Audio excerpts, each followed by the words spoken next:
नमस्कार। आज का हमारा टॉपिक है अर्श। अर्श जिसको लोकल लैंग्वेज में बवासीर, पाइल्स, हेमराइड्स आदि संज्ञाएं दी गई हैं।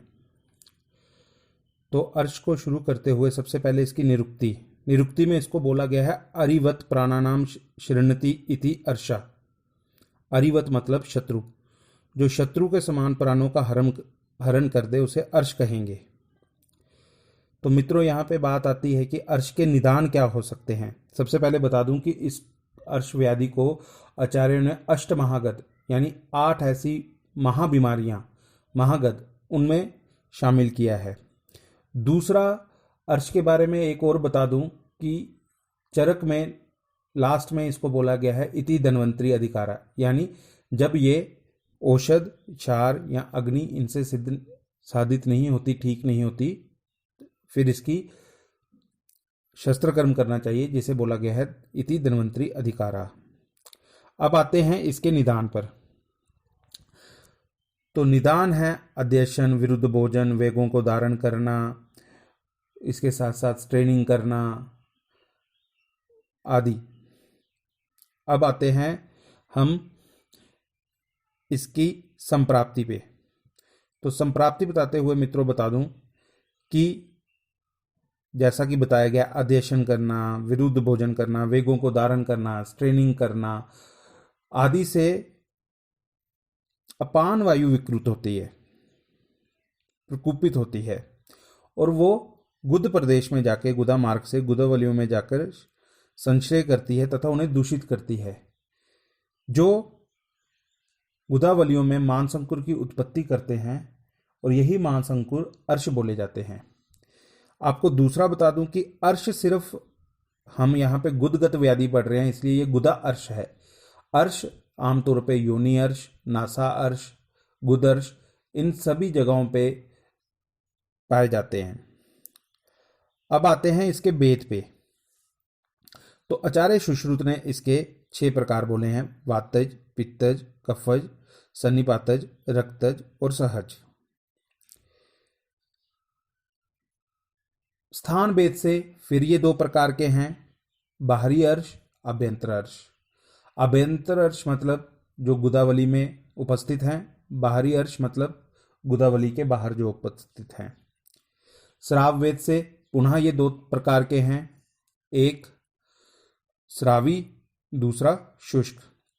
श्रावी अर्श जिसमें रक्त का स्राव होता है, और शुष्क अर्श जिनमें किसी भी प्रकार का स्राव नहीं होता। पूर्व रूप में अर्शों में हमें ग्रहणी, पांडु रोग, उदर रोग, भोजन की इच्छा ना होना, कठिनाई से अन्न का पाचन होना, जलन होना, पेट फूल जाना, खट्टे डकार आना, प्यास लगना, थकावट होना, आंखों में सूजन आदि लक्षण मिलते हैं। अब एक एक करके जो हमने 6 प्रकार के अर्श देखे हैं दोषानुसार, इनके लक्षण देखेंगे।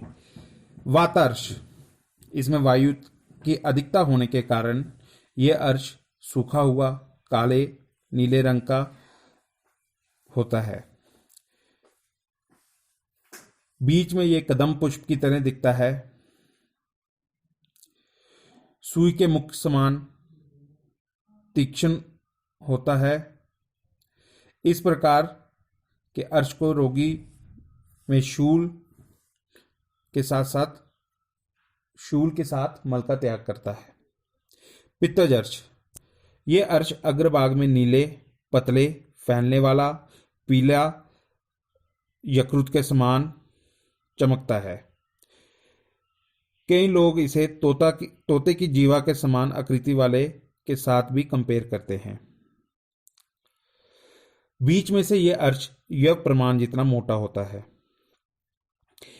इसमें जो अर्श पीड़ित रोगी होता है, जिसमें पित्तज अर्श होता है, वो दाह, रक्तयुक्त मल का त्याग करता है। इस रोगी में दाह, पिपासा, मूर्छा जैसे उपद्रव होते हैं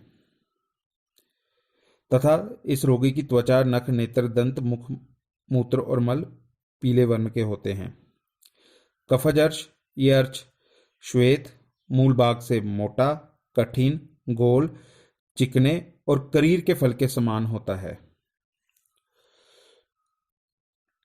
रक्तज अर्श, यह अर्श वटांकुर समान, मूंग गुंजा फल समान, लाल वर्ण का, पित्त के लक्षणों से युक्त होता है तथा इसमें रोगी बहुत जोर लगाने के बाद, स्ट्रेनिंग के बाद मल का त्याग करता है तथा मल की रगड़ के कारण ग्रसित होकर अधिक मात्रा में रक्तस्राव होता है। सहज अर्श, ये अर्श गर्भदान के समय माता के दुष्ट रक्त व पिता के दुष्ट वीर्य के कारण उत्पन्न होता है तथा इनकी हमें दोषानुसार चिकित्सा करनी चाहिए। अब चिकित्सा से पहले उपद्रव इसका बदगुदोदर एक मिलता है। और चिकित्सा में आचार्य सुश्रुत ने 4 प्रकार की चिकित्सा बताई है, जैसे कि औषध, क्षार, अग्नि, शस्त्रक्रम। तो सबसे पहले मित्रों औषध की बात करते हैं। तो औषध के लिए आयुर्वेद की प्रैक्टिस करने वालों को 4A अपने दिमाग में हर समय रखने चाहिए। इससे हमें रिजल्ट्स भी अच्छे मिलते हैं और एक हमारा प्रोटोकॉल भी बन जाता है। तो 4A क्या है मित्रों?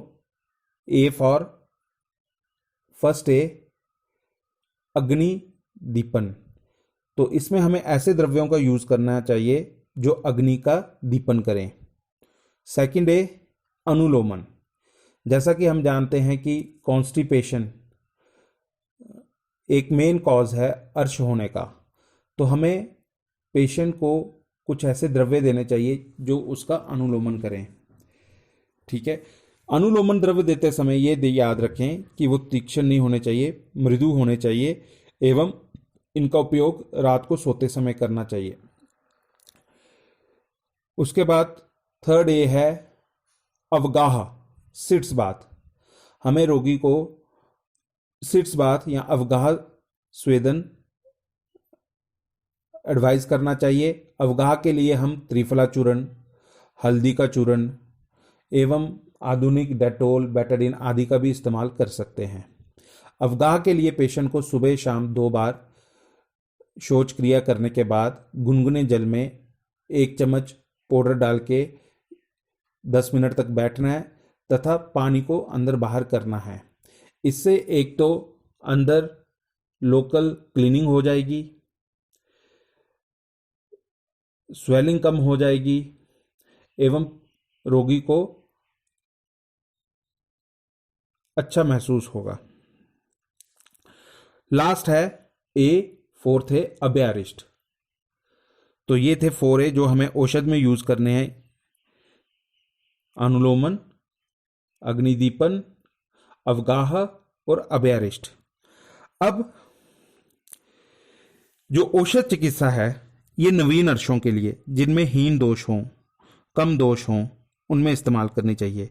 इसमें हम कुछ मेडिसिन जिस प्रकार कंकायन वटी, अर्शकुठार रस, त्रिफला गुगलू, अभ्यारिष्ट, चित्रकादि वटी, अग्नितुंडी वटी एवं इनका इस्तेमाल कर सकते हैं। अनुलोमन के लिए हम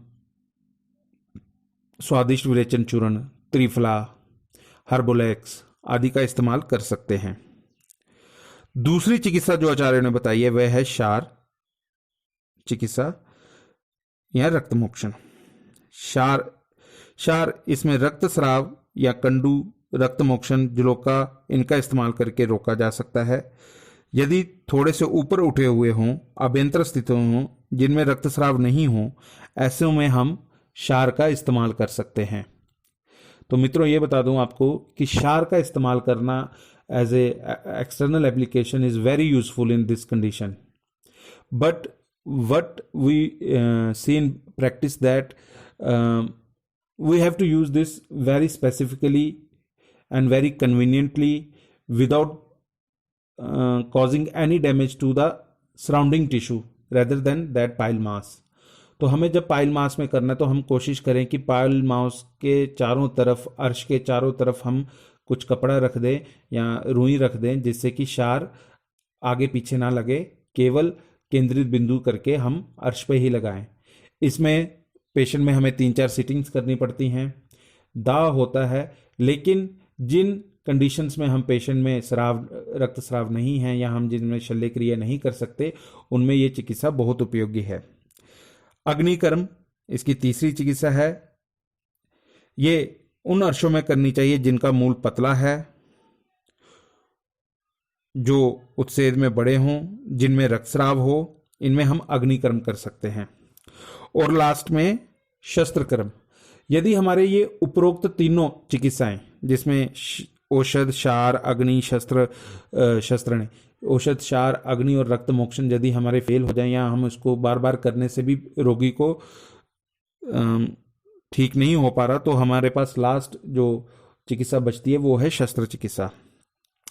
तो शस्त्र चिकित्सा में फिर बोलूंगा कि क्षार सूत्र एक बहुत ही प्रभावकारी चिकित्सा है, हमें क्षार सूत्र करना चाहिए। अपार्ट फ्रॉम क्षार सूत्र मॉडर्न में और भी शस्त्रक्रियाएं हैं जिनका हम इस्तेमाल करते हैं और हमें रिजल्ट मिलता है।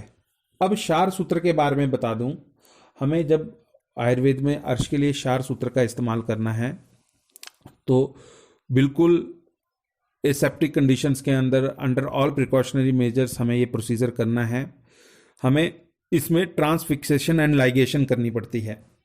तो बता दूं मित्रों, ट्रांसफिक्सेशन एंड लाइगेशन क्या है? ये है जिसमें हम क्षार सूत्र को पाइल मास के बेस में बीचों बीच में से निकाल के ट्रांसफिक्स करते हैं, ताकि ये जब वहाँ की ब्लड सप्लाई हैम्पर हो, वो श्रिंक हो, ये स्लिप ना करे, और इसको हम अपने से कस के पाइल मास के सराउंडिंग बांध देते हैं। ये है क्षार सूत्र चिकित्सा। आशा करता हूं कि आपको ये कंसेप्ट समझ आया हो और आपके लिए और अपकमिंग